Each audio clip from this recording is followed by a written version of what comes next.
Voici mon analyse de Pau-Clermont, le premier match de la 24e journée du top 14. Bon, ça a été clairement un match de costaud pour commencer la journée. Clermont montre que c'est une équipe vraiment en forme en ce moment. Sur l'ensemble du match, on ne peut pas leur reprocher grand-chose, bien au contraire, mais ça se joue à des détails. Et ces détails, ça commence par en tout début de match, quand Harry Plummer met une pénalité, bah, tout de suite derrière, ils ratent leur sortie de camp et il y a un essai de Maddox au bout. De plus, ça a été une équipe qui a été assez patiente. Clairement, ils n'ont pas hésité à prendre les points dès qu'ils le pouvaient, tout comme la section d'ailleurs sur ce match, mais ils ont commis trop de fautes qui ont permis à Pau d'occuper le camp de Clermont, et donc par conséquent bah, d'aller chercher des pénalités, d'aller chercher des situations offensives intéressantes pour des essais. Bref, clairement du coup c'est un peu manqué là-dessus, et c'est ce qui a coûté cher au final. Et notamment en fin de match, où la section a 74% de possession dans les 10 dernières minutes, ce qui leur a permis entre autres d'aller chercher un essai avec Atis Sobé pour la victoire finale.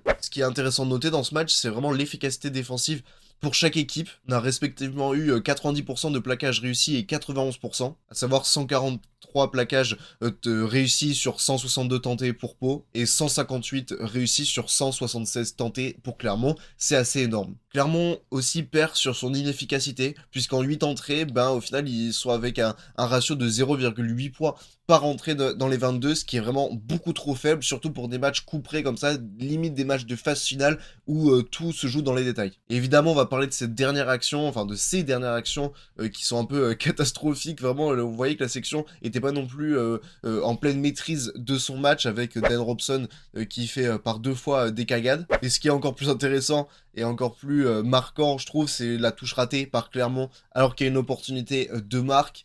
Ça doit jamais arriver, surtout pour un match aussi important pour le top 6. Cette vidéo est un extrait de mon analyse de la 24e journée du top 14. Elle est à retrouver sur ma chaîne YouTube Bourrichon.